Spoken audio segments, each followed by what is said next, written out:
Bem-vindos a mais um episódio de E aí, professor? Olá, Walter. Olá, Martin. Como vai você? Bem, nós estamos aguentando. Eu estou aguentando. A vida está um caos. Não é que esteja ruim, mas é que tá um caos. Deve ser culpa sua.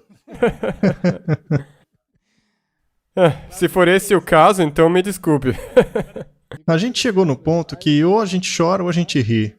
Sendo assim, Sim. vamos rir? É. Pra que chorar, não é? Então é melhor a gente simplesmente rir dessa situação.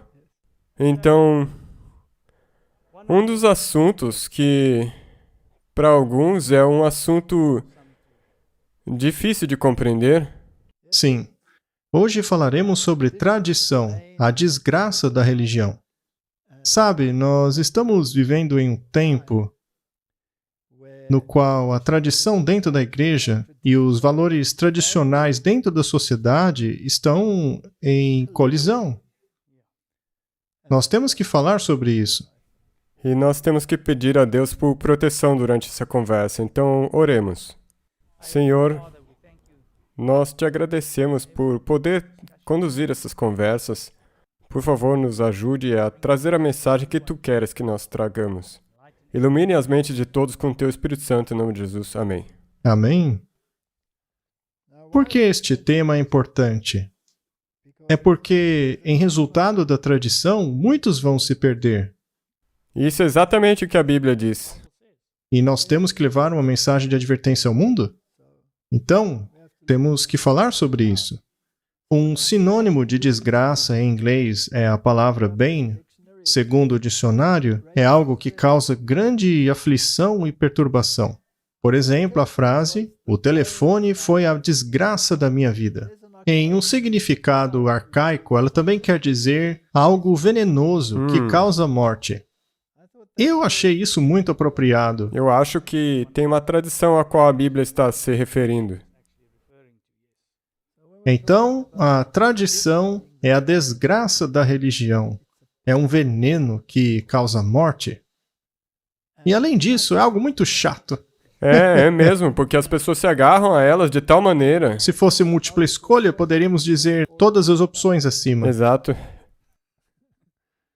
Muito bem, então vamos dar uma olhada no porquê a tradição é a desgraça da religião. E por que nós deveríamos nos apegar a Deus em relação a esse assunto. Vejamos alguns versos em Mateus capítulo 5. Cristo veio para cumprir a lei. Não pensem que vim para destruir a lei ou os profetas. Eu não vim para destruir, mas para cumprir. Pois verdadeiramente eu digo a vocês que até que o céu e a terra passem, nem um jota, um tio será omitido da lei até que tudo se cumpra. Qualquer um que violar um destes mandamentos, por menor que seja, e assim ensinar aos homens, será chamado menor no reino dos céus. O interessante é que, mais tarde, nos versos paralelos, é dito que essa pessoa não estará lá. Portanto, ser considerado menor é não estar no céu. Você não vai nem ser mencionado. Sim, nessa situação aí. Aquele, porém, que os cumprir e ensinar, será chamado grande no reino dos céus. Pois eu digo a vocês que se a vossa justiça não exceder a dos escribas e fariseus, de modo nenhum entrareis no reino dos céus. Isso pode ter surpreendido alguns dos discípulos. Sim, porque os fariseus e os escribas, eles eram tudo. Eles eram o exemplo máximo deles. E, no entanto, aqui Jesus diz que, a menos que a justiça deles excedesse a dos escribas e fariseus, eles não entrariam no reino dos céus de jeito nenhum. Agora, Martin, quanta justiça nós temos? Nada. Bem, então, se a gente não tem justiça, e ainda assim temos que exceder a dos escribas e fariseus, temos um problema, não é? Você não tem como conseguir. Então a justiça da qual falamos aqui deve ser uma justiça imputada. Podemos, portanto, deduzir que os escribas e fariseus não tinham justiça imputada? Exato, eles tinham a justiça própria deles. Aí está o problema. Eles tinham a justiça deles mesmos. E esse é o problema. Porque não podemos nos gabar de nenhuma justiça nossa. E se a nossa justiça tem que exceder a dos fariseus, então tem que ser uma justiça externa a nós, uma justiça fora de nós, não é mesmo? O problema é que os fariseus e os escribas, a justiça própria deles, ela parecia como uma justiça verdadeira para o povo. Mas na verdade era a desgraça da religião. Vamos ler uma citação do Espírito de Profecia. A lei de Deus, não misturada com a tradição humana, foi apresentada por Cristo como a grande norma de obediência. Isso incitou a inimizade dos rabis. Eles colocaram os ensinos humanos acima da palavra de Deus e desviaram o povo para longe de seus preceitos. Martin, seria possível que escribas e fariseus modernos também poderiam colocar as tradições humanas acima da palavra de Deus? Não somente isso é possível, como acontece o tempo todo. Segundo o texto, as pessoas foram desviadas dos preceitos divinos porque o ensino humano foi colocado acima da palavra de Deus. Eles não abriram mão de seus mandamentos feitos por homens para então obedecerem às exigências da palavra de Deus. Isso é algo muito sério. Martin, por acaso, algumas pessoas de nosso povo possuem uma tendência de introduzirem exigências contrárias à palavra de Deus, mas que ainda assim são apresentadas como parte das Escrituras? Sim, constantemente, o tempo todo. É exatamente assim que é. Assim como os fariseus e escribas tinham a justiça própria deles, as pessoas hoje em dia, elas fazem as mesmas coisas. Elas também têm os mandamentos feitos por seres humanos. E hoje, os escribas e fariseus, que são os líderes das igrejas e tudo mais, eles fazem exatamente a mesma coisa. Fazem o mesmo. Eles não sacrificariam o orgulho da razão e exaltação dos homens por causa da verdade. Quando Cristo veio apresentando à nação os reclames de Deus, os sacerdotes e anciãos negaram o direito divino de se interpor entre eles e o povo. Eles não aceitariam suas repreensões e advertências e colocaram-se na posição de desviar o povo de Deus e trazer sobre eles a destruição. Vivemos uma situação semelhante hoje? Com certeza. Sabe, eu nem quero falar sobre essas coisas, mas considere como a cultura da lacração acabou infiltrando nossas igrejas. Sim. Não era para a igreja ser um lugar onde as exigências de Deus são aceitas? Sim, mantidos. Exatamente. Então a igreja deveria ser um filtro que mantém aquilo que é ruim fora de suas portas. Os mandamentos, não os feitos por seres humanos, mas os de Deus, eles são uma proteção. Isso deveria manter as coisas ruins do lado de fora e as coisas boas do lado de dentro. Se a humanidade diz que devemos abraçar uma certa tradição, isso quer dizer que a igreja tem que fazer isso? Especialmente não a igreja. Muito bem, isso ficou claro, né? Com certeza. Mateus 15, verso 8.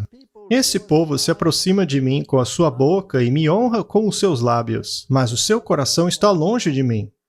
Mas em vão eles me adoram, ensinando doutrinas que são preceitos dos homens.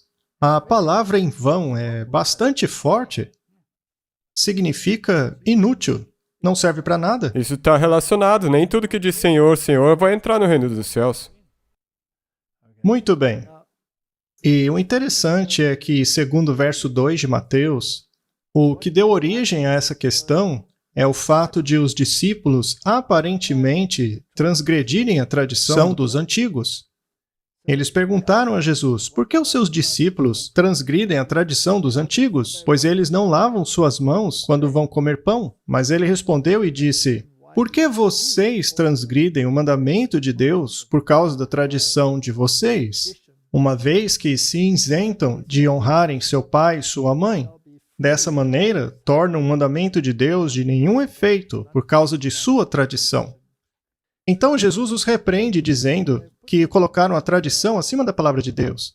Então eles acham que estão fazendo a vontade de Deus, mas estão cegos pela sua justiça própria. Deus deu a obrigação aos filhos de cuidarem de seus pais quando esses estiverem fracos e velhos. E os fariseus diziam que não, basta dar dinheiro à causa do templo e aos escribas e fariseus. Assim você está livre dessa obrigação. Ora, isso é quebrar o mandamento de Deus? Exato. E, sabe, se você explicar dessa maneira, pode parecer algo insignificante, até pequeno. Mas mesmo assim é quebrar a lei de E Deus. pode até parecer justo, porque você está dando dinheiro para a igreja. Exato. Marcos 7, verso 3. Porque os fariseus e todos os judeus, conservando a tradição dos antigos, não comem sem lavar as mãos muitas vezes. Aquilo era uma tradição externa. Eles tinham que praticar um ritual antes de comer. E se não executassem esse ritual, você não pareceria santo. Depois perguntaram-lhe os fariseus e os escribas, por que não andam os teus discípulos conforme a tradição dos antigos, mas comem o pão com as mãos por lavar?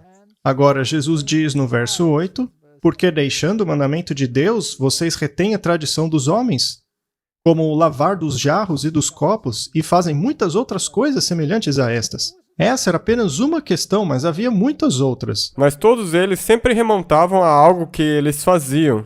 Sempre tem a ver com algo que você faz. E disse-lhes, vocês rejeitam o mandamento de Deus para que possam guardar a sua própria tradição. Assim, tornam a palavra de Deus de nenhum efeito por causa da sua tradição. E fazem muitas outras coisas como essa. Eles tiravam o efeito da palavra de Deus. Isso é uma alegação muito séria? Então, uma tradição, ou algo que é comumente aceito, que tornou-se uma tradição ao entrar na igreja, pode invalidar a palavra de Deus? Então, isso na verdade pode levar as pessoas para longe de Deus, mesmo sem elas perceberem isso. Colossenses 2:8. Cuidado para que nenhum homem os corrompa através de filosofias e enganos vãos, que seguem as tradições dos homens, que são segundo os rudimentos do mundo e não através de Cristo. A coisa vai mais além do que uma simples tradição de igreja. Exato. Aquilo que o mundo ensina, a sua filosofia a respeito de certas coisas, não tem lugar na igreja de Deus. E isso, nós provavelmente vamos falar de algumas dessas coisas, mas isso inclui muitas barreiras, como por exemplo música. Muito bem, Martin. Qual é a norma para a igreja? A palavra de Deus. A palavra de Deus é a norma. Ela é a norma absoluta. Deveria ser assim dentro da igreja. Qualquer coisa que contradiga a palavra de Deus deveria ser mantido fora da igreja. Agora, o mundo todo contradiz a palavra de Deus. É, exatamente. Não é? Quando eles vêm para a igreja, não deveriam deixar isso para trás? Sim, você tem que ser lavado dessa sujeira. Ou será que a igreja deveria aceitar essas coisas de fora e trazê-las para dentro? Não, e é exatamente esse o problema. Você vai baixar o padrão da palavra de Deus? Não, não tem como. Vamos chamar isso pelo seu nome. Vamos chamá-lo de pecado, já que tudo que é contrário à palavra de Deus é pecado. Então, se houver uma tradição que for contra a vontade de Deus, isso é pecado. Pecado é deslealdade a Deus e é digno de punição. As folhas da figueira costuradas têm sido empregadas desde os dias de Adão. Ainda assim, a nudez da alma do pecador não é coberta. Todos os argumentos reunidos por todos aqueles que têm dependido dessa frágil vestimenta não darão em nada. Não é uma frase linda? Sim, você colocou de uma maneira muito bonita. Pecado é a transgressão da lei. Cristo foi manifesto em nosso mundo para acabar com a transgressão e pecado e para substituir as folhas da figueira pela pura veste de sua justiça. A lei de Deus permanece vindicada pelo sofrimento e morte do único Filho do Deus infinito. Portanto, a folha da figueira não serve para nada, somente a veste da justiça de Cristo. Aliás, o que representa o avental maçônico? É, que nem um avental de folhas de figueira. Exatamente, sim. Pode não ser tão rústico quanto uma folha de figueira, mas ainda assim é como se fosse uma folha de figueira. Ou seja, é uma declaração de que você está se apoiando na sua própria justiça. Sim, não tem como ficar mais descarado do que isso. E isso é uma afronta a Deus. Bem, na verdade, isso aí é pecado. Isso é pecado. 2 Coríntios 6:1. Nós, então, trabalhando juntos com ele, os exortamos para que não recebam a graça de Deus em vão. Não recebemos a graça de Deus em vão quando nos apegamos às tradições? Posso fazer uma breve pergunta? Quanto é que da tradição é afetada pela cultura? Normalmente, as duas são unha e carne. Então a gente tem que tomar muito cuidado, porque tem muita gente que diz, não, mas isso é a cultura dessas pessoas. Mesmo que for uma tradição ligada com a cultura, se for contra o que a palavra de Deus é, então é pecado. Dentro da cultura alemã, joelho de porco com chucrute faz parte da cultura. Bem, você pode comer o chucrute, mas não pode comer o joelho de porco, pois isso é contra a palavra de Deus. E sabe, essa é uma das coisas mais difíceis quando a sua tradição está ligada à sua cultura. É muito difícil se livrar dessas coisas. Sabe, se você olhar para algumas culturas, se você mudar de religião, você não é mais aceito por aquela cultura, você é excluído. Pois é, existem algumas coisas que, caso você não aceite praticar em certas culturas, você acaba sendo marginalizado, especialmente em sociedades bastante tradicionalistas. Vamos voltar à Bíblia. O próprio Paulo foi chamado por Deus após ter perseguido a igreja por causa da tradição. Seria possível, então, que a tradição torne-se tão importante que uma pessoa chegue a perseguir o povo de Deus? Sim, você pode chegar até a matar por Eles isso. não crucificaram Cristo por causa disso? Sim, e os discípulos, todos que foram mortos, foram pelo mesmo motivo. Muito bem. Mas faço-vos saber, irmãos, que o evangelho que foi por mim anunciado não é segundo os homens, porque não recebi nem aprendi de homem algum, mas pela revelação de Jesus Cristo. Ele recebeu revelações diretas de Cristo. Porque já ouvistes qual foi antigamente a minha conduta no judaísmo? Como sobremaneira perseguia a igreja de Deus e a assolava. E na minha nação excedia em judaísmo a muitos de minha idade, sendo extremamente zeloso das tradições de meus pais. Então, a tradição leva as pessoas a perseguirem o povo de Deus. E ele ainda achava que estava fazendo isso por Deus. Ele achou que aquilo era certo. Se a sua justiça não exceder a dos fariseus, você está perdido. Mas quando aprouve a Deus, que desde o ventre de minha mãe me separou e me chamou pela sua graça, revelar seu Filho em mim, para que o pregasse entre os gentios, não consultei a carne nem o sangue, nem tornei a Jerusalém a ter com os que já antes de mim eram apóstolos, mas parti para a Arábia e voltei outra vez a Damasco. Depois, passados 3 anos, fui a Jerusalém para ver a Pedro e fiquei com ele 15 dias. E não vi a nenhum outro dos apóstolos, senão a Tiago, irmão do Senhor. Ou seja, ele foi instruído no Evangelho pelo próprio Deus.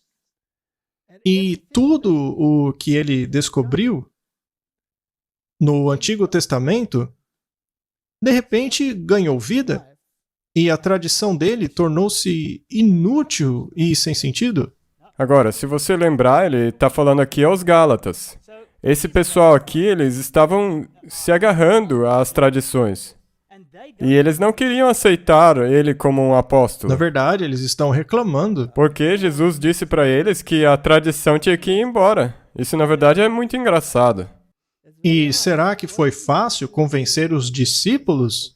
Não, digo, Claro se que você não. for para essa parte, mesmo depois que eles decidirem, ok, nós não vamos mais praticar essa tradição, Pedro E Tiago? e Tiago disseram, ah não, eles deram uns passos para trás. Sacerdotes e escribas e governantes estavam enraizados em um monte de cerimônias e tradições. Seus corações tornaram-se contraídos, assim como os odres secos, aos quais Jesus os havia comparado. Enquanto permanecessem satisfeitos com uma religião legalista, era impossível a eles tornarem-se depositários da verdade viva do céu.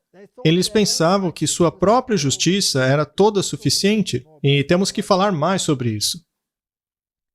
E não desejavam que um novo elemento fosse trazido à religião deles.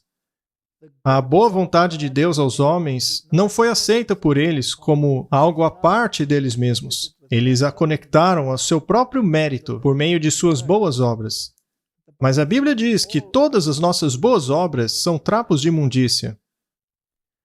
A fé que opera por meio do amor e purifica a alma não achou lugar na religião dos fariseus, constituída de cerimônias e regras de homens. O esforço para unir os ensinos de Jesus com a religião estabelecida seria em vão, ou seja, impossível. Um precisa dar lugar ao outro. Só se pode derramar vinho novo em odres novos. Já que os velhos iriam estourar, eles têm que desaparecer, jogados fora. Exatamente isso aí. Não pode ter nenhuma mistura. Então aquele vaso velho, que é você e eu, tem que ir, Martin. O que significa quando alguém aceita a verdade e entra na igreja? Será que ele deveria trazer para ela seu odre antigo? Não. E dizer, olha, Deus me fez assim, então vocês me aceitem como Excelente. sou. Se não... Não mesmo. Como aquele pastor lá na Europa, que disse que quer mudar a igreja. Mas será que na verdade ele não está querendo mudar a palavra de Deus por causa da tradição dele? Muito bem, mas isso é em vão. A verdade vital de Deus, como vinho fermentado, romperia os velhos e decadentes odres da tradição farisaica.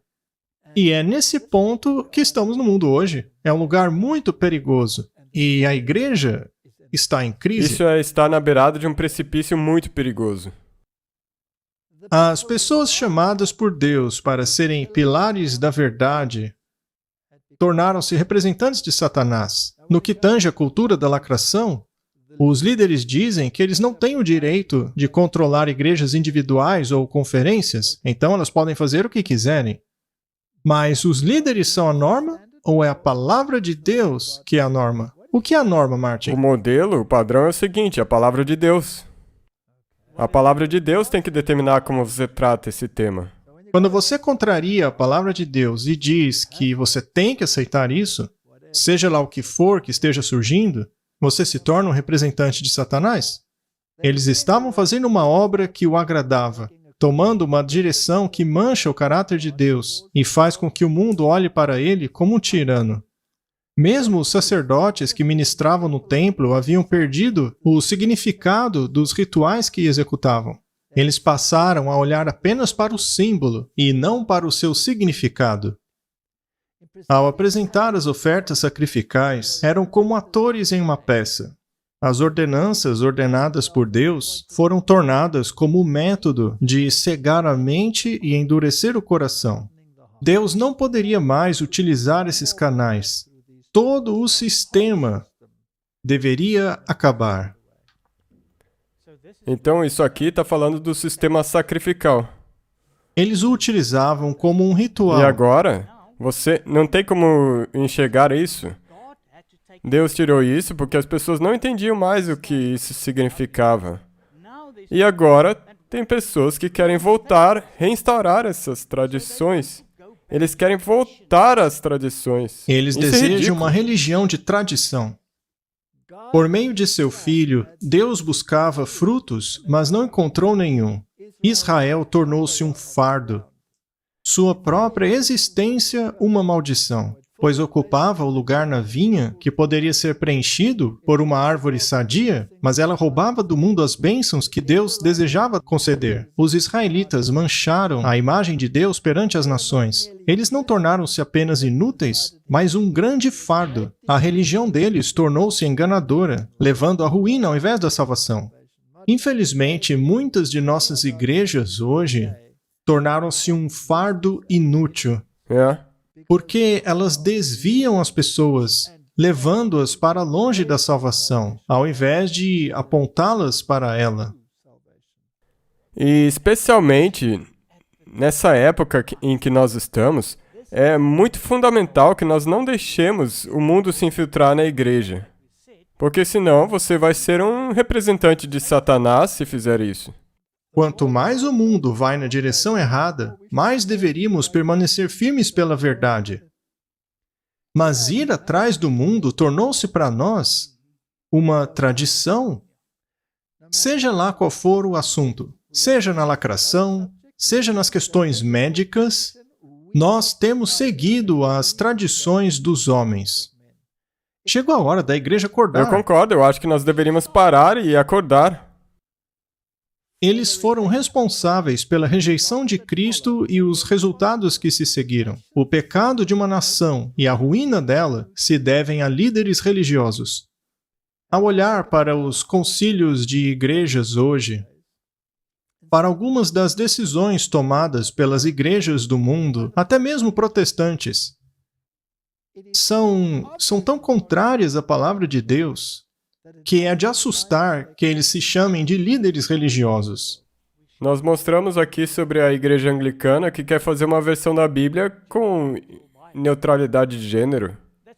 E isso de uma igreja protestante. Como você disse antes, chegou a hora da nossa igreja acordar. Sim, isso é algo para o qual temos que orar continuamente. Isaías 9:16. Pois os líderes deste povo o fazem errar, e aqueles que são conduzidos por eles são destruídos. Esta é uma alegação muito séria. E veremos agora que isso não se aplica apenas ao Israel antigo. É mais para nós hoje do que para eles. Sim, é claro. E essa palavra aí, destruído, é mais uma advertência. Jeremias 5:30. Uma coisa espantosa e horrível foi praticada na terra. Os profetas profetizam falsamente, e os sacerdotes dominam pelas mãos deles, e o meu povo assim o deseja. Mas que fareis ao fim disso? Talvez eu possa tentar explicar da seguinte maneira. A justiça de Cristo. A menos que você tenha a justiça de Cristo, que excede a justiça dos fariseus, porque eles têm apenas a sua justiça própria, você não conseguirá ficar de pé. Já era.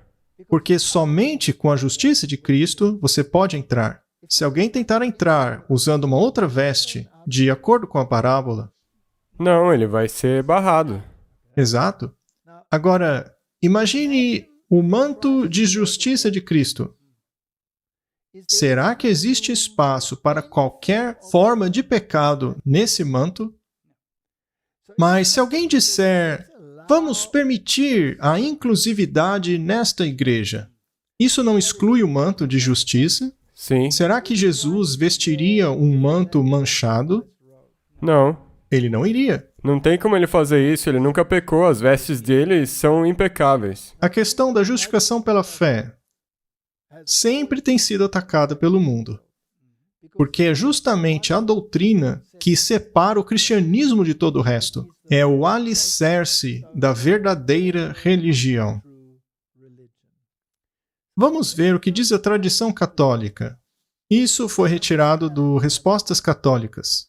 Portanto, pela luz do Espírito da Verdade, esses sucessores podem, em suas pregações, preservar fielmente a palavra de Deus, explicá-la e torná-la mais conhecida. Quem são esses sucessores? São sucessores dos apóstolos. Sim. São eles que vão instruí-lo na verdade, não a palavra de Deus. Sendo assim, a Igreja não retira sua certeza sobre tudo o que foi revelado apenas das Santas Escrituras. Portanto, tanto a Sagrada Tradição como as Santas Escrituras devem ser aceitas e veneradas com a mesma devoção e reverência. Isso não contraria o que Jesus disse? 100%, é diretamente o oposto. É justamente o oposto. Mas os evangélicos e protestantes fundamentalistas, aliás, fundamentalistas protestantes são aqueles que acreditam apenas na Bíblia. Então, de acordo com essa definição, nós nos qualificamos para essa parte. Certamente. Que colocam a sua confiança na teoria de Martinho Lutero do Sola Scriptura, que significa apenas as Escrituras, normalmente defendem essa posição utilizando apenas alguns versos. O primeiro deles seria o seguinte: essas coisas foram escritas para que creiam que Jesus é o Cristo, Filho de Deus, e para que crendo tenham vida em seu nome. Esse é João 20:31. E o outro verso é este: toda a escritura é inspirada por Deus e útil para o ensino, repreensão, correção e para a educação na justiça, para que o homem de Deus possa estar equipado e preparado para toda boa obra. 2 Timóteo 3:16-17. De acordo com esses protestantes, esses versos demonstram a realidade da sola escritura. Bem, se esses versos não são suficientes, então o que mais seria? Essa é exatamente a minha pergunta também. Esses dois versos, eles não são alguma coisa obscuro, eles estão muito claros. Nem só de pão viverá o homem, mas de toda palavra que sai da boca de Deus. Não! Rebatem os católicos. Primeiro, o verso de João se refere às coisas escritas naquele livro. Leia o verso anterior em João 20:30 para entender o contexto da questão. Se esse verso prova alguma coisa, certamente não prova a teoria do sola escritura, mas sim que o Evangelho de João é suficiente. Então você só precisa do Evangelho de João? É uma declaração tão ridícula que nem dá vontade de comentar. Bem, o problema é que isso não tem só deitado raízes na Igreja Católica, isso também está se infiltrando nas igrejas protestantes. Exato. Em segundo lugar, o verso do Evangelho de João nos diz apenas que a Bíblia foi formada para nos ajudar a acreditar que Jesus é o Messias. Lá não diz que a Bíblia é tudo de que precisamos para a salvação, muito menos que a Bíblia é tudo de que precisamos para a teologia. Ora, mas não é a própria Bíblia que diz que não podemos acrescentar ou tirar nada dela? E a tradição não acrescenta? Exatamente. Além disso, eles removem versos bíblicos que não corroboram com a tradição deles. Isso é revoltante, eu começo a perder a paciência. Eu tenho que me acalmar aqui. Mas você pode ver, isso é o que eu, de novo, quero reiterar. Aqui são os católicos falando. Mas isso aqui se aplica, infelizmente, até às nossas próprias fileiras. Eles não fizeram até mesmo a Bíblia da Rainha James, porque não gostavam da Bíblia do Rei James. Eles não fizeram nada demais, só trocaram todos os gêneros para o neutro, e é claro, por causa da tradição deles. E nem diz que a Bíblia é até mesmo necessária para se crer em Cristo. Afinal, os cristãos primitivos não tinham o Novo Testamento. Eles não foram instruídos por escritos, mas pela instrução oral. Sabe, Martin, se não está em harmonia com a lei e com o testemunho, é porque não há luz no que eles dizem. Essa afirmação é totalmente ridícula. É só pegar e olhar para o plano de salvação que estava todo entrelaçado com o sistema sacrificial. Exatamente o que Jesus e os discípulos pregaram e que nós também deveríamos pregar, já era também pregado por Israel através daquele sistema. A minha pergunta é, será que os protestantes se saem melhor no que tange a tradição? Por acaso, eles não adotam a tradição católica dos mandamentos? Exato. Alguns deles não participam da celebração da Eucaristia, não participam de ecumenismo. Ora, o que a luz tem a ver com as trevas? Poderia alguém adorar dois salvadores? Um que nos salvou por meio do seu sangue e outro por meio de suas obras? Um que morreu por nossos pecados e outro que morreu meramente para nos mostrar a obediência? Poderia alguém aceitar o que a Bíblia condena por causa do politicamente correto e ainda assim alegar ser um representante de Cristo? Essa última pergunta é muito boa, porque o politicamente correto é o que tem mandado em nós atualmente. Pois é, vamos conversar um pouco sobre isso. O catolicismo romano, como vimos aqui nessa afirmação, diz que Cristo não morreu por você. Você não foi salvo pelo sangue do Cordeiro. Você é salvo pelas suas obras. E, portanto, eles inventaram algo chamado purgatório, onde a sua culpa é removida por meio da punição do pecado. Sendo assim, após você se arrepender de seus pecados e seus pecados serem perdoados por um padre, é claro, você ainda precisa pagar o preço, de forma que quando finalmente chegar ao céu, você tenha pago pela sua própria salvação. Então, não existe justificação pela fé no catolicismo romano, mas apenas a sua própria justiça, Deus seria um carrasco que te pune até que você tenha pago o suficiente para entrar no céu. Até mesmo após a morte, você vai torrar no purgatório, até que tenha pago cada centavo da sua dívida. Agora, essa teologia não está na Bíblia. Ela não é lógica, pois o castigo é a morte. E não torrar até que você tenha pago o preço. A punição é a morte. Mas qual delas? A primeira ou a segunda morte? A segunda morte. É a segunda morte. A morte eterna, a obliteração. Agora, se você considerar qualquer divindade no mundo hoje, que são tão adoradas nos cultos religiosos, afinal, todos os caminhos levam a Deus, não é? Mas todas essas religiões têm teologia baseada em tradição e obras para que você possa chegar ao céu. Exato, você tem que fazer peregrinações, tem que fazer algo para ganhar o favor de Deus. Mas o Deus que nós servimos é o Deus da Bíblia, que derramou o seu sangue por nós, que nos lavou no sangue do Cordeiro. Ele pagou o preço. Mas qual preço ele pagou? O da primeira morte ou segunda? A segunda morte, porque senão, por que ele teria que morrer? Mas qual o sentido da primeira morte? Como sabemos que ele pagou a segunda morte? Porque ele pagou um preço por nós, certo? Ele não disse na cruz, meu Deus, por que me desamparaste? Exato. Uma vez que ele disse isso, onde na Bíblia nós lemos que nós fomos desamparados após morrermos a primeira morte? Em lugar nenhum. É apenas na segunda morte que seremos desamparados. Se ele não tivesse pago o preço da segunda morte, nós não teríamos direito ao céu.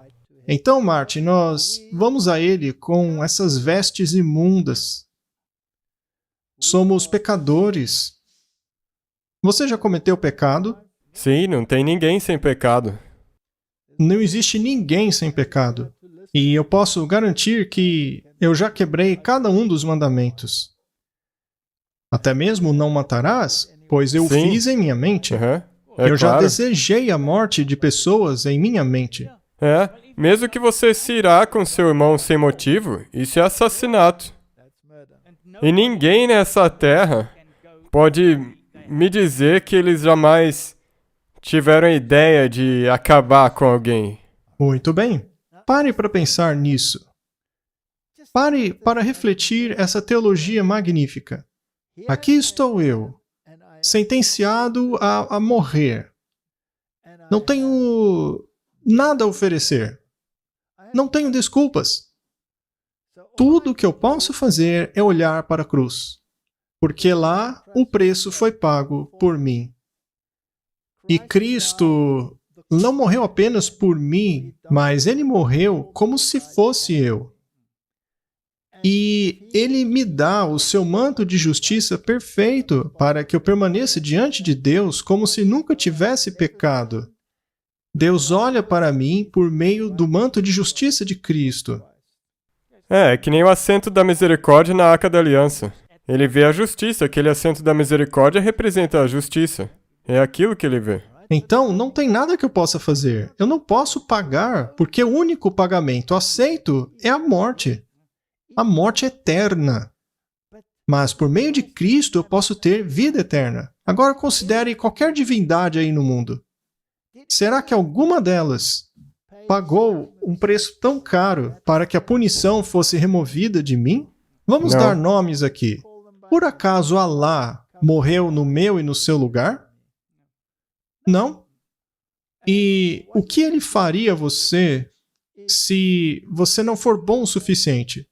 Ele o colocaria no fogo eterno para torrar sua pele, seus intestinos, te dando um corpo novo todos os dias para sofrer vez após vez, por toda a eternidade.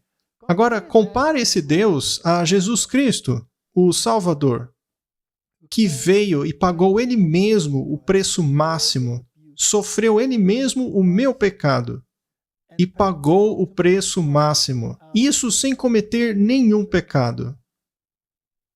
Por que eu rejeitaria esse Salvador? Por que eu escolheria uma tradição manchada como a do purgatório no lugar do perdão perfeito de Jesus Cristo? Por que eu acreditaria em algo que contraria as Escrituras? Bem, esse é o problema se você não conhecer as Escrituras. E quando o catolicismo romano se torna o líder das religiões mundiais, quando todo mundo se une a ela, quando seus sacerdotes perdoam pecados, o que é irônico, porque eles são os maiores transgressores, isso não é uma distorção da justiça? Sim, é isso. Também tem um gancho com uma outra coisa também. E quem ousa não se unir a ela em seus movimentos torna-se um pária. Mas o que eu quero dizer é o seguinte. O que acontece é que de um lado você tem o queimar no purgatório. E agora eles também inventaram uma outra coisa muito esperta. Não, tá tudo bem, porque Jesus te ama, você pode fazer o que quiser. O que para eles é uma desculpa para você fazer tudo o que quiser. Mas Martin, se você quer vestir o manto da justiça, como Josué, o sumo sacerdote, que apareceu diante de Deus com vestes imundas, a primeira coisa que tem que acontecer é remover essas vestes imundas. Sim. Porque você não vai entrar no céu com vestes imundas. Além disso, você não pode vestir o puro manto da justiça sobre suas vestes imundas. Não. Não se pode ser um odre velho mascarado por um novo. E esse é o X da questão que eu queria falar do outro lado. Se você for um transgressor, que nós todos somos, e você receber essa justiça que Cristo dá, Ele te lava todo, isso tem que ir embora. E o vinho antigo, ou seja, aquele antigo entendimento da doutrina, as velhas tradições, os velhos valores, os velhos... As maneiras antigas das coisas que você fazia. O que deve acontecer com eles? Por Você que tem que queremos parar. tolerá-los na igreja? Não podemos tolerar Não isso. dá. Então, a menos que a nossa justiça exceda em muito a dos escribas e fariseus, de maneira alguma entraremos no reino dos céus. Foi-me mostrado que uma terrível condição de coisas existe em nosso mundo. O anjo da misericórdia está retirando suas asas, pronto a ir embora. O poder restritivo de Deus está sendo retirado da terra. E Satanás está procurando agitar os vários elementos do mundo religioso para conduzir os homens a colocarem-se debaixo do treinamento do grande enganador, que trabalha com todo o engano da injustiça nos filhos da desobediência. Agora mesmo, os habitantes da terra estão marchando debaixo da liderança do príncipe das trevas, e esse é apenas o início do fim. Eu me pergunto o que ela teria escrito hoje em dia. Cada ato, ainda que pequeno, tem o seu lugar no grande drama da vida. Considere que o desejo por uma simples gratificação do apetite introduziu o pecado em nosso mundo, com suas terríveis consequências. Casamentos profanos entre os filhos de Deus e as filhas dos homens resultaram numa apostasia que terminou com a destruição do mundo pelo dilúvio. A menor atitude de autogratificação resultou em grandes revoluções. E é o mesmo caso agora. Há muitos poucos circunspectos. Como os filhos de Israel, eles não consideram as palavras do conselho, mas seguem sua própria inclinação. Eles se unem ao mundo ao comparecerem em suas reuniões, nas quais eles serão notados, e assim levarão outros a segui-los. Aquilo que foi feito uma vez será feito de novo, por eles e muitos outros. Cada passo deles deixa uma impressão duradoura, não apenas em sua própria consciência e hábitos, mas nos de outros também. Essa consideração dá uma impressionante dignidade à vida humana. Meu coração dói dia após dia e noite após noite por nossas igrejas. Muitos estão avançando, mas para trás. O caminho do justo brilha mais e mais até ser dia perfeito. A marcha destes é para cima. Eles progridem de força a força, graça a graça, glória a glória. Este é o privilégio de todas as nossas igrejas. Mas, como diferente tem sido. Elas precisam de iluminação divina. Não estamos nós nesta situação. Com certeza, 100%. Nós precisamos dessa iluminação divina. Elas precisam entrar na linha. Eu sei do que estou falando. A menos que se tornem verdadeiramente cristãs, continuarão indo de fraqueza a fraqueza, divisões aumentarão, e muitas almas serão levadas à perdição. Tudo o que posso dizer a vocês é: tome a luz que Deus deu a vocês e sigam-na a qualquer custo. Essa é a única segurança. Vocês têm uma obra a realizar para entrar em harmonia, e que Deus os ajuda, até mesmo se o próprio eu estiver crucificado. Não podemos trazer o pecado para dentro da igreja. Não. Não tem espaço para isso. A igreja deve ser o filtro que mantém essas coisas fora. Exato. Reúnam os raios de luz que têm sido rejeitados. Reúnam com mansidão, com tremor e temor. O pecado do antigo Israel foi desconsiderar a expressa vontade de Deus e seguir o seu próprio caminho de acordo com os desejos de seus corações não santificados. A Israel moderna está seguindo seus passos rapidamente e o desagrado do Senhor está certamente sobre ela. Nunca é difícil fazer aquilo que amamos fazer, mas tomar um curso diretamente contrário às nossas inclinações é levar uma cruz. Cristo orou para que seus discípulos pudessem ser um, assim como ele era com o Pai. Essa unidade é a credencial de Cristo para o mundo, de que Deus o enviou. Quando a vontade própria é renunciada com relação às questões, haverá uma união de crentes em Cristo. Todos deveríamos orar e trabalhar determinadamente para isso, respondendo assim, tanto quanto possível, a oração de Cristo pela unidade da igreja. A mesma desobediência e fracasso que foi vista na igreja judaica tem caracterizado em um maior grau o povo que recebeu grande luz do céu na última mensagem de advertência. Somos piores. O que você entende disso? Isso me mostra que nós estamos na iminência de uma catástrofe se nós não acordarmos. Martin, eu acho que vou pegar a minha Bíblia. Vamos dar uma lida nela. Vamos para Ezequiel. Acho que é o capítulo 9.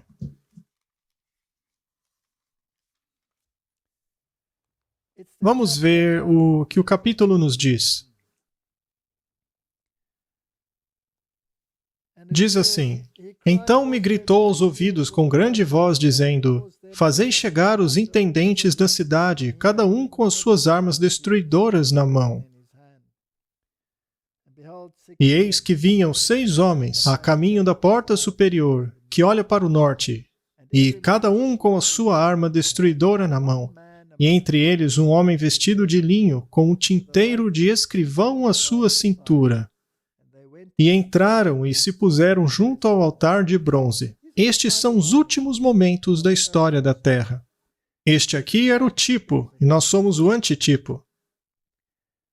E a glória do Deus de Israel se levantou de sobre o querubim, sobre o qual estava, indo até a entrada da casa, e clamou ao homem vestido de linho que tinha o tinteiro de escrivão à sua altura. E disse-lhe o Senhor: Passa pelo meio da cidade, pelo meio de Jerusalém, e marca com sinal a testa dos homens que suspiram e que gemem por causa de todas as abominações que se cometem no meio dela.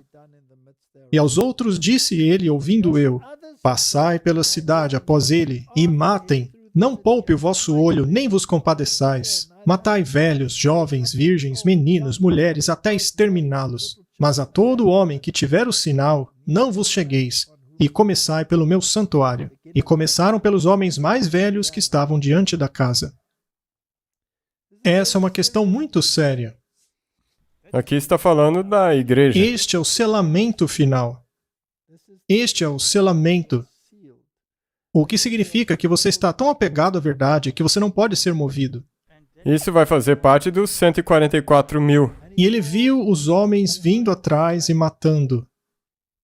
E no verso 8 diz: E sucedeu, pois, que havendo-os matado e ficando eu sozinho, caí sobre a minha face e clamei: Ah, Senhor Deus, dar-se-á o caso que destruas todo o restante de Israel, derramando a tua indignação sobre Jerusalém? Não estamos a caminho de uma terrível sacudidura? Eu acho que nós já temos visto vislumbres disso. Não é algo terrível? Agora, vamos para o capítulo 11. Então me levantou o Espírito e me levou à porta oriental da casa do Senhor, a qual olha para o oriente. E eis que estavam à entrada da porta 25 homens, e no meio deles via já Azanias, filho de Azur, e Pelatias, filho de Benaía, príncipes do povo. Estes aqui são líderes do povo, 25 anciãos. Do povo de Deus. Sim. Até mesmo a nossa comissão executiva é composta de aproximadamente 25 membros. E ele me disse: Filho do homem, estes são os homens que maquinam perversidade e dão mau conselho nesta cidade, os quais dizem, não está próximo. Cuidado com gente que diz que o fim não está próximo. Vamos construir casas. Esta cidade é o caldeirão e nós a carne. Mas o Senhor disse, não. Será o contrário, vocês serão destruídos. E o verso 8 diz, Temestes a espada, e a espada trarei sobre vós, diz o Senhor, e vos farei sair do meio dela, e vos entregarei na mão de estrangeiros, e exercerei os meus juízos entre vós. Então, qual era o problema? Olhe só, verso 12.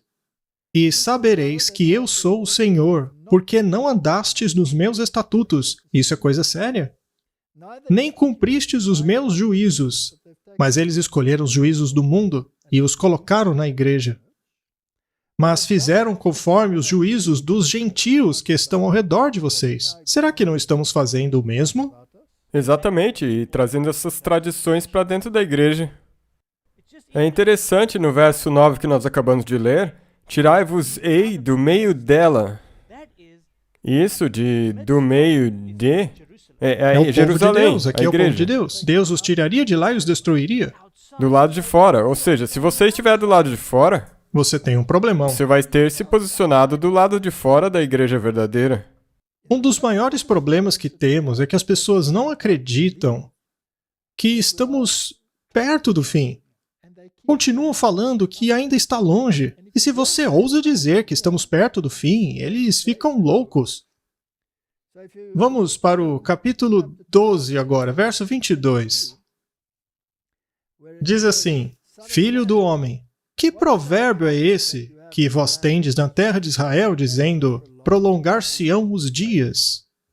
Não, isso não vai acontecer. Agora vai para o verso 27. Diz assim, Filho do homem, eis que os da casa de Israel dizem, a visão que este tem é para muitos dias. Ele profetiza tempos que estão longe. Isso é muito sério, Martin. Muito mesmo. Mas não estamos aqui para fazer um estudo sobre Ezequiel. Podemos fazer num outro momento. O problema é que a situação é muito semelhante àquilo que aconteceu antes da destruição de Jerusalém. Certamente aquilo é um tipo da destruição do fim. É exatamente isso. Quando nós vemos a abominação da desolação estando onde não deve estar, que aconteceu pouco antes da destruição, significa que nós estamos de novo nessa época. Vamos continuar lendo o espírito de profecia. Satanás está trabalhando para que a história da nação judaica seja repetida na experiência daqueles que alegam crer na mensagem presente. Me foi mostrada a antiga Israel. Apenas 2 adultos do grande número que deixou o Egito entraram em Canaã. Os cadáveres do povo ficaram pelo deserto por causa de suas transgressões. E a Israel moderna está num perigo ainda maior de esquecer-se de Deus e cair em idolatria mais do que o povo de Deus no passado. Então nós estamos em mais problemas e temos que estar muito vigilantes. Exato. Vamos ler essa parte que está em negrito aqui no texto. Mas se confiarmos em nossa própria sabedoria e força, ou sabedoria e força dos nossos companheiros, seremos envenenados. A desgraça da religião. Isso é um grande veneno, não é? Na luta pela vida eterna, não podemos depender um dos outros. Precisamos ter uma experiência pessoal religiosa com a palavra de Deus. Mais uma vez, fazemos a pergunta, estaria o povo remanescente a salvo das ilusões dos últimos dias? Não, nós também lemos em Ezequiel. Falemos sobre a apostasia alfa. Em uma representação que passou diante de mim, vi uma certa obra sendo feita por trabalhadores médicos missionários. Nossos irmãos do ministério estavam observando, vendo o que estava sendo feito, mas não pareciam compreender. A fundação de nossa fé, que foi estabelecida com tanta oração, tanto fervor na pesquisa das Escrituras, foi então derrubada, pilar após pilar. Nossa fé não tinha nada sobre o que se apoiar. Já não havia santuário, já não havia expiação. Não acabamos de falar sobre isso? Como você pode remover a expiação e substituí-la com vestes imundas das suas próprias obras? E, infelizmente... E tolerar isso, Martin, é errado. Isso é exatamente o que é o problema. Tem uma diferença gigantesca entre querer ajudar alguém e dizer para a pessoa que ela pode continuar presa naquilo. A primeira exigência é o arrependimento. E o arrependimento significa abandonar o velho homem, deixar de fazer o antigo e voltar-se para Deus. Todos nós temos tendências pecaminosas a vencer. Sim. E isso só é possível em Cristo.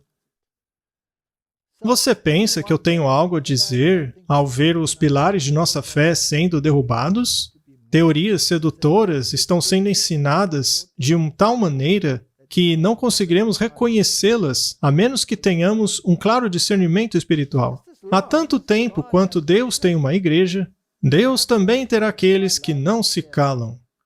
Aqueles que são seus instrumentos para reprovar o egoísmo e os pecados, que não se eximirão de declarar todo o conselho de Deus, dando os homens ouvidos ou não. Essa citação aí me diz que você não pode simplesmente sentar atrás de uma pedra e fechar a boca. Não, temos que falar. Eu vi a igreja em uma condição mais perigosa do que ela jamais esteve. Poucos agora conhecem uma religião experimental. A sacudidura, em breve, purificará a igreja. Nós estamos na sacudidura, Martin. Então, a sacudidura é para purificar a igreja e para tirar da igreja as pessoas que não são puras. E não para tirar os puros da igreja. Quais são os problemas? Um deles é que as pessoas não acreditam nos testemunhos. Isso tem aumentado conforme as pessoas se distanciam de Deus. É um problema que permeia todas as nossas fileiras, em todo o campo. Poucos sabem pelo que passará a nossa igreja.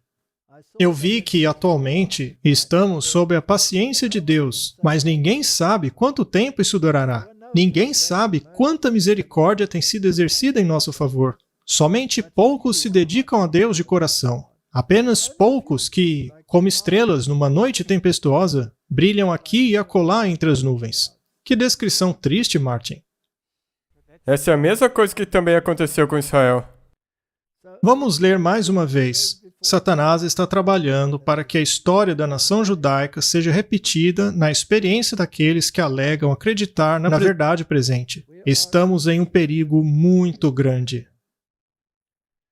Conforme nos aproximamos do fim, a falsidade se misturará à verdade, de forma que apenas aqueles que têm a guia do Espírito Santo serão capazes de distinguir entre a verdade e o erro. Como obter a guia do Espírito Santo? Pelo ler da Bíblia e aceitar de Jesus como a sua justiça.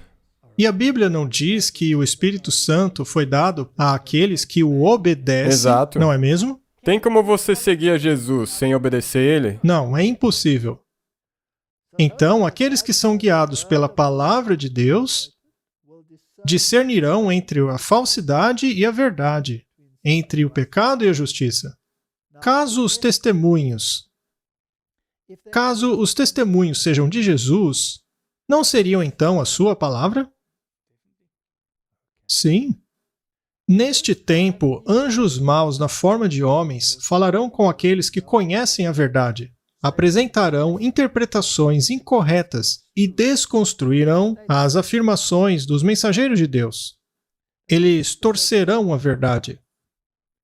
Será que os adventistas do sétimo dia esqueceram a advertência dada no capítulo 6 de Efésios? Estamos em uma guerra contra os exércitos das trevas. A menos que sigamos de perto o nosso líder, Satanás terá vitória sobre nós. Martin, temos que levar nosso povo à palavra de Deus. Eu acho que isso provavelmente... Eu sei que é o meu fado, eu sei que é o seu fado, isso também. Por favor, pessoal, nós temos que acordar e começar a viver de acordo com essa palavra. Nós não podemos reduzir o nosso padrão para deixar que todas as besteiras do mundo entrem. Isso mesmo. Haverá apostasias que nos surpreenderão. Eu mesmo já me surpreendi. É, e eu também. Não é verdade? No futuro, assim como no passado, testemunharemos todos os tipos de caracteres. Veremos a apostasia de homens nos quais colocamos confiança, nos quais acreditávamos, os quais acreditávamos nós, eram fiéis como aço ao princípio. E é curioso que até mesmo o hipnotismo será utilizado. Aham. A serpente não utilizou isso em Eva? É claro, e também Hollywood não se encaixa nisso? Sem dúvida. Chegou a hora, quando até mesmo dentro da igreja e nossas instituições, alguns abandonarão a fé, dando ouvidos a espíritos sedutores e doutrinas de demônios. Mas Deus guardará aqueles que se comprometem a Ele. Nos aproximemos dele, para que Ele se aproxime de nós. Mantenhamos um claro e direto testemunho de que o hipnotismo está sendo usado por aqueles que abandonaram a fé.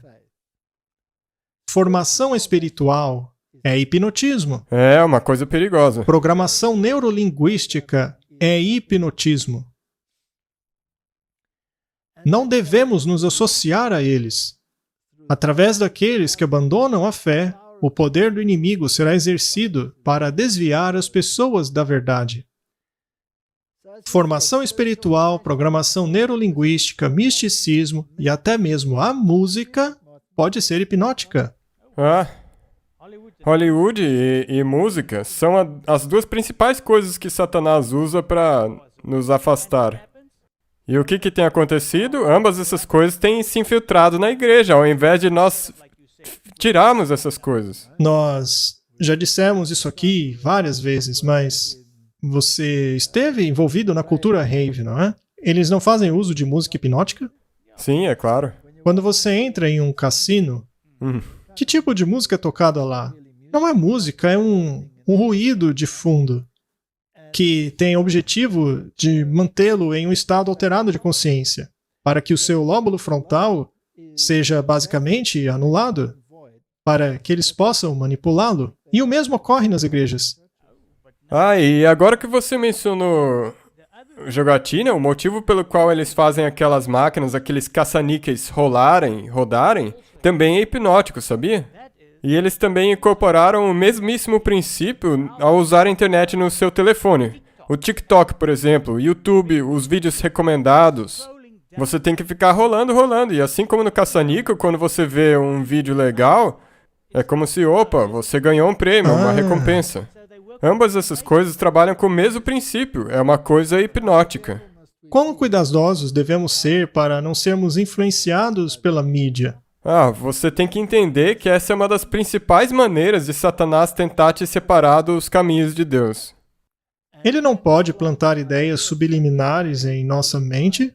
E agora, falando nisso de novo, se você estiver lá rolando no seu TikTok, eu não uso o TikTok, mas eu sei como funciona. Por exemplo, nos vídeos recomendados no seu YouTube. Você está lá rolando e às vezes também aparecem alguns vídeos, algumas mensagens subliminares. Coisas que não tem nada a ver com os vídeos que você geralmente assiste, mas eles sugerem mesmo assim, como você disse, é uma coisa subliminar e às vezes é horrível os vídeos que eles sugerem ali. Então o que você disse é 100% verdade, é uma coisa perigosa. E o próprio Jesus nos disse para tomarmos cuidado para não sermos enganados. Há muitos frontes nessa guerra. E quanto ao nosso estômago? Pois esses tais não servem ao nosso Senhor Jesus Cristo, mas ao seu próprio estômago. E por meio de palavras e discursos bonitos enganam os corações dos simples.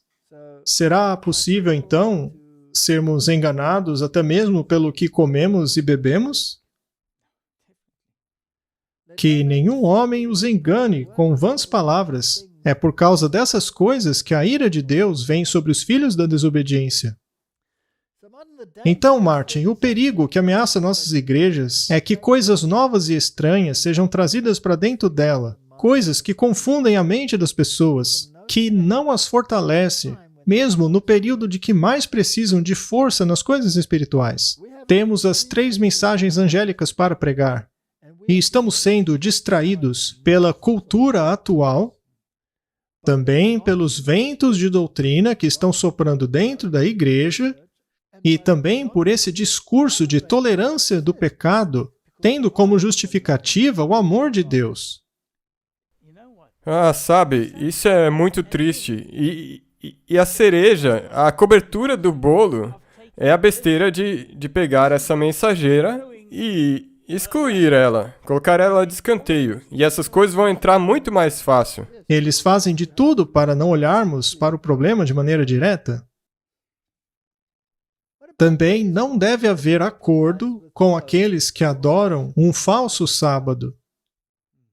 O que isso tem a ver com o ecumenismo? Acaba. Pois é. Me foi dito que os homens empregariam cada meio para tornar menos preeminente a diferença entre a fé dos adventistas do 7º dia e daqueles que observam o primeiro dia da semana. E se tiver um meio termo, como a mudança climática? E se decidimos seguir essa mentira e entrar em conformidade com as tradições do homem? Assim, o sábado seria desconsiderado? Isso já foi feito.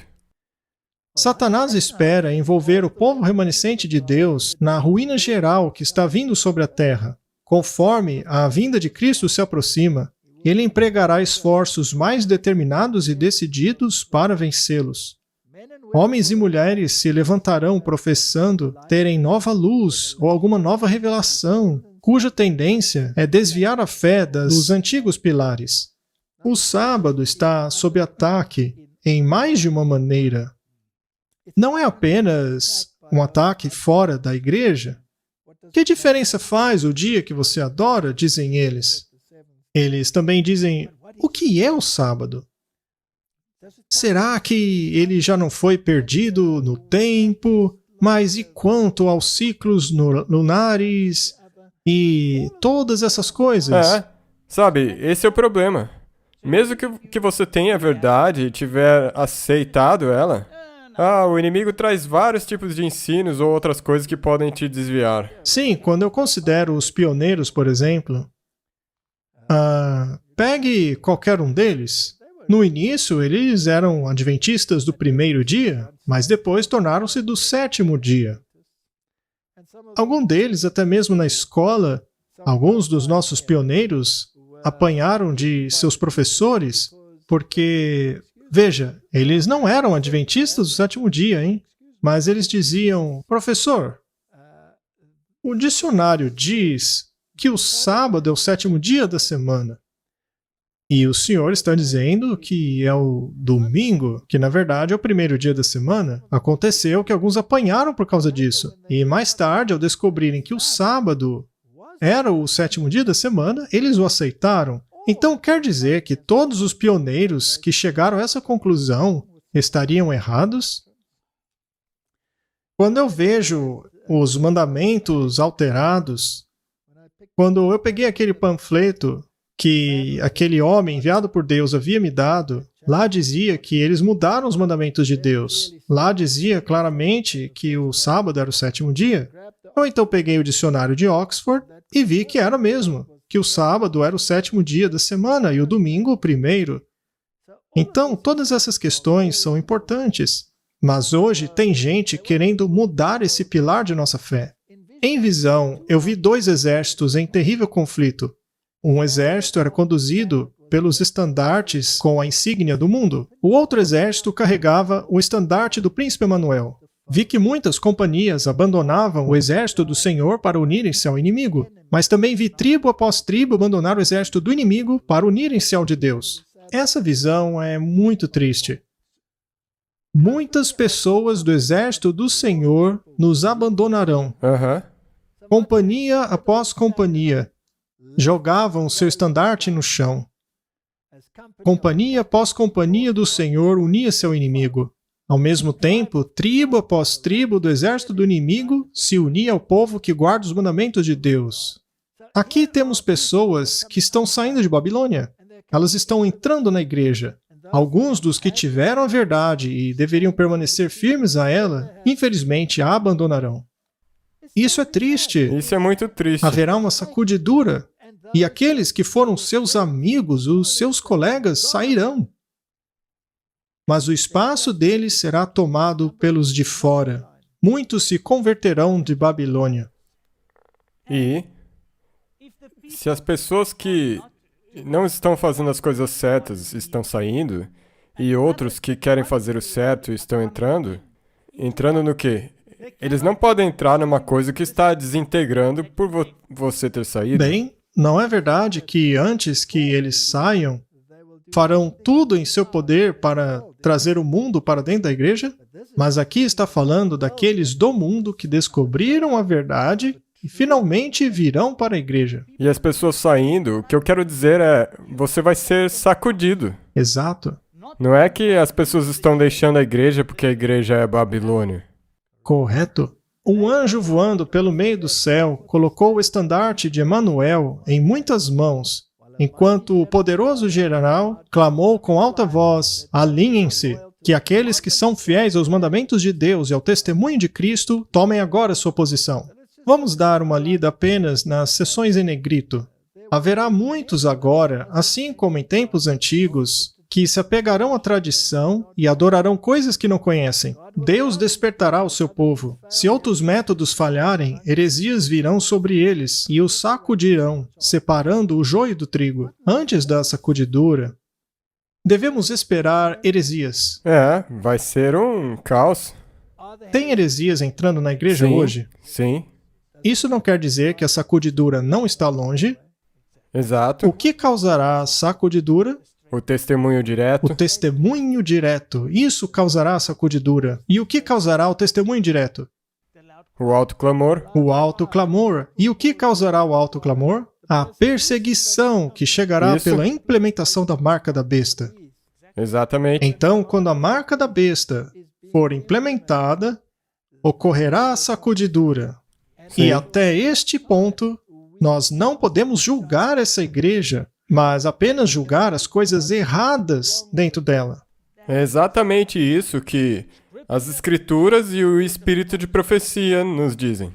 Conforme se aproxima a tempestade, um grande número daqueles que professam fé na mensagem do terceiro anjo, mas que não têm se santificado através da obediência à verdade, abandonam a sua posição e unem-se às fileiras da oposição. Estão entrando ou saindo? Saindo. Eles estão saindo. Isso é muito importante. Então, Martin, como dissemos, não abandone o barco. Mas alguns não querem ouvir isso. Vamos dar uma olhada nessa carta escrita a um tal de irmão M. Talvez para um Martin? É mesmo? Poderia ser para o irmão Martin? Não é? Então eu tenho que ouvir. Ouça bem então, Martin. Tive um sonho impressionante na última noite. Eu sonhei que você estava dentro de um forte navio que navegava em águas violentas. Algumas vezes as águas batiam com violência e você era encharcado com a água. Você então disse: eu vou abandonar esse navio, ele vai afundar. Não há hoje muitas pessoas dizendo isso, não é mesmo? Exatamente.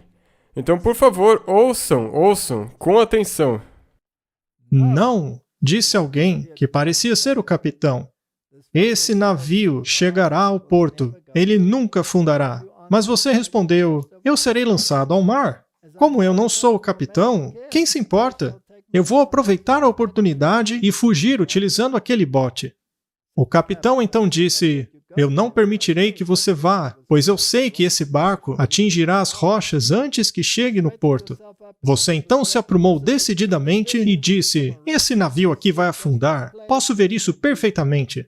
O capitão então olhou para ele com um olhar incisivo e disse firmemente: eu não vou permitir que você perca sua vida pegando aquele bote. A sua madeira está comida por vermes. É uma embarcação enganosa. Se você tivesse mais conhecimento, você discerniria entre o espúrio e o genuíno, entre o sagrado e aquilo que leva à ruína. Do que precisamos, Martin?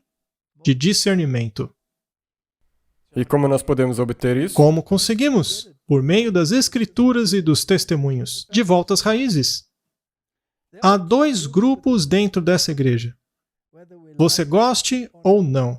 Há aqueles que se apegam ao testemunho e guardam os mandamentos, e aqueles que se apegam às tradições dos homens e que desprezam os testemunhos. Infelizmente, isso até que esse período de peneiramento se acabe. Vamos reenfatizar isso, porque é muito importante. Não podemos agora sair do fundamento que Deus nos estabeleceu. Não podemos agora entrar em uma nova organização, pois isso significaria apostasia da verdade. Ela é muito clara, não é? Apesar de você ficar chocado com o que está acontecendo na igreja, com toda essa heresia que está entrando, lembre-se, haverá uma sacudidura. Sabe, o problema é que tem muitas citações que as pessoas apresentam sobre que ela não tinha mais confiança na Conferência Geral. Sim, isso foi após o fiasco de 1888. E levou uns bons anos para ela dizer isso. Mas também tem citações depois disso, onde ela disse que a fé na igreja foi restaurada, e daí tem essas citações. Isso é de 1905. Ela diz claramente, não podemos sair do fundamento. Temos aqui mais uma citação. João foi chamado para contemplar um povo distinto daqueles que adoram a besta ou sua imagem pela adoração do primeiro dia da semana. A observação desse dia é a marca da besta. João declara, aqui está a paciência dos santos, aqueles que guardam os mandamentos de Deus e a fé de Jesus. Essa é uma afirmação muito incisiva, porque aqui diz claramente que a observância desse dia é a marca da besta. Isso é chamado exegese.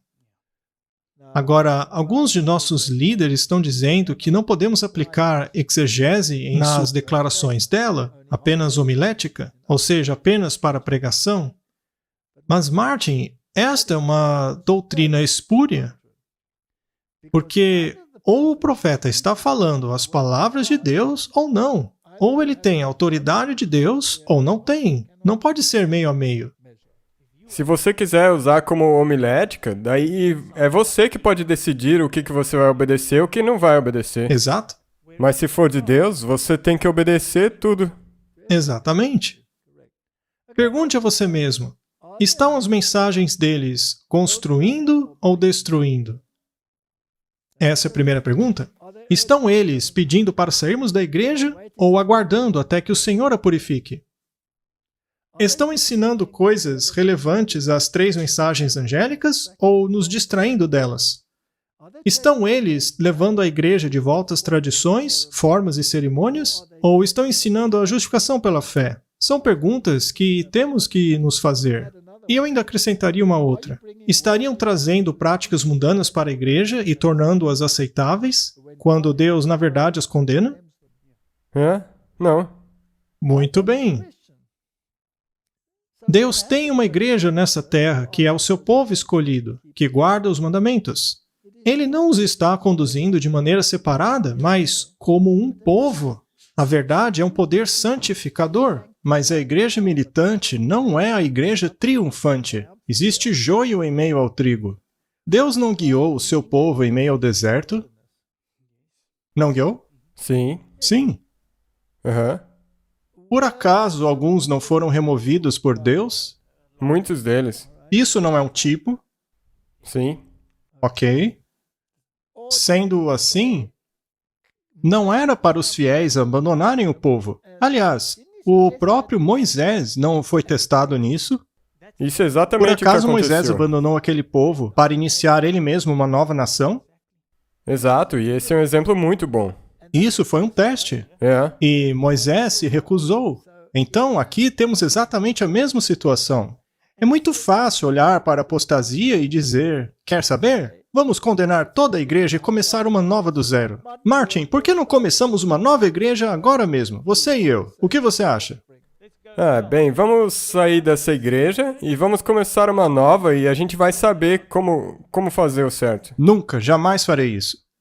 Porque a igreja militante não é a igreja triunfante. Existe joio entre o trigo. O senhor quer que juntemos o trigo? Foi a pergunta do servo, mas o mestre respondeu, não, pois ao juntar o joio, pode ser que também arranque o trigo com ele. A rede do evangelho não atrai somente peixes bons, mas também os ruins, e o Senhor sabe quais são os seus. Essa é a igreja de Deus. Deixe-a com Deus. Sim, clame e advirta. Exato. E mostre à casa de Jacó os seus pecados, mas não a condene, porque você pode acabar colaborando com Satanás. Será revelado que aqueles que levam falsas mensagens não possuem um alto sentido de honra e integridade. Eles enganarão as pessoas e misturarão aos seus erros os testemunhos da irmã White, utilizando o nome dela para dar influência à sua obra. É isso mesmo, eles usam para o benefício deles, para conseguir alcançar os propósitos deles. Os testemunhos dela devem ser lidos de maneira clara.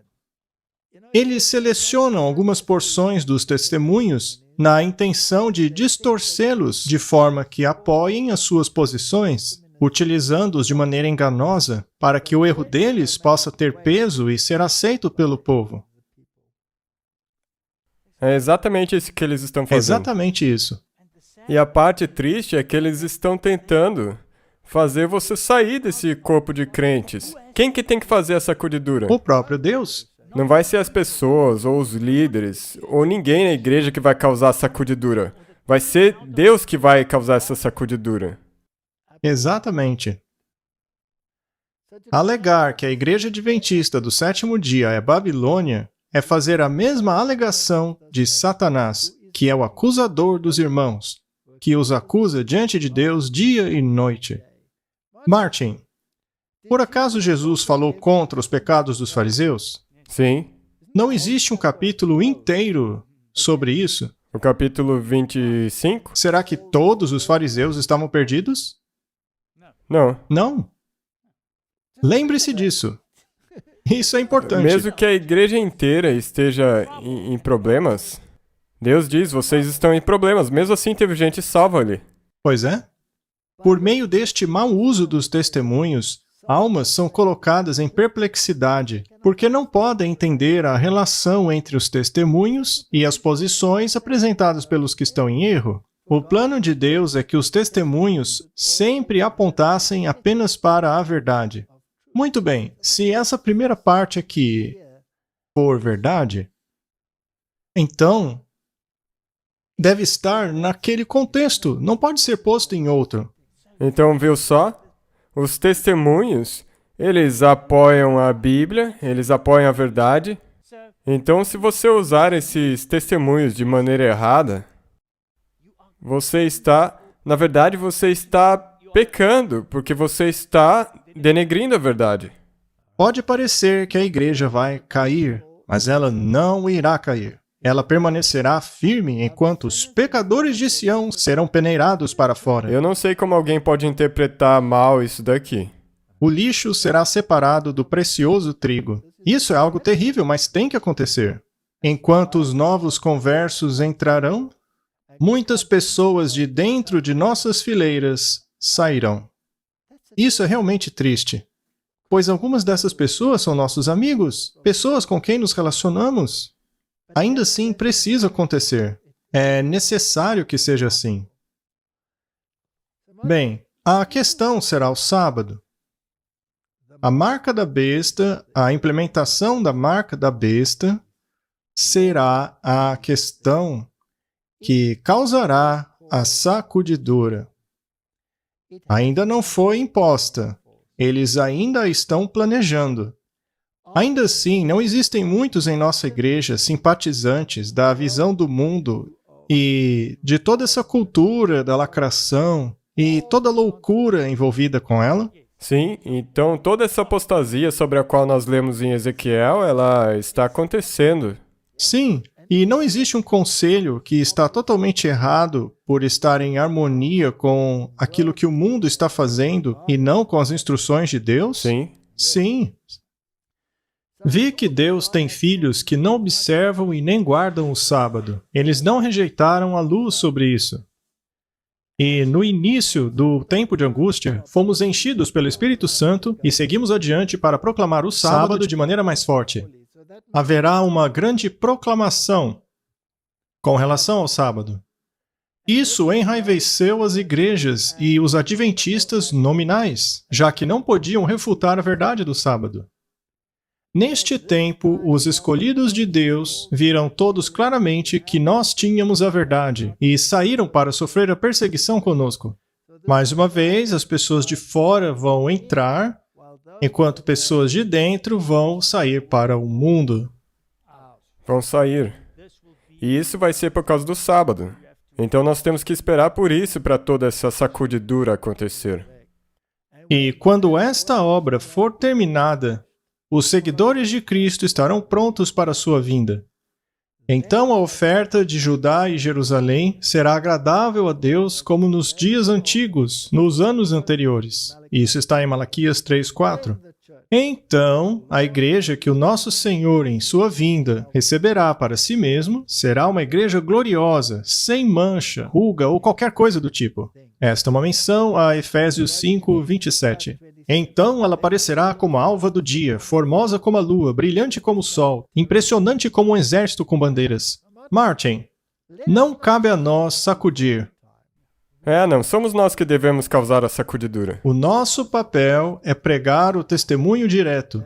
Esse é o nosso trabalho. E sim, existe apostasia na igreja. E sim, essa apostasia é uma coisa horrível, mas ela não torna essa igreja Babilônia. Isso nos diz que o tempo está próximo, porque a apostasia e a heresia está entrando na igreja justamente para sacudir as pessoas, para que elas escolham um lado, seja numa direção ou na outra. Que Deus nos dê sabedoria para permanecermos firmes, para não abandonar o barco, pois ele certamente chegará ao porto, ainda que um monte de gente saia dele. Nós precisamos orar. Vamos orar. Querido Pai, estamos vivendo em tempos terríveis. A sacudidura está sobre nós. Estamos no limiar dos últimos eventos dessa terra. E aí sim veremos quem são os verdadeiros, que permanecerão firmes pela verdade, não por sua própria justiça ou tradição, mas pela justiça de Cristo. Essa é a minha oração em nome do Senhor Jesus. Amém. Amém.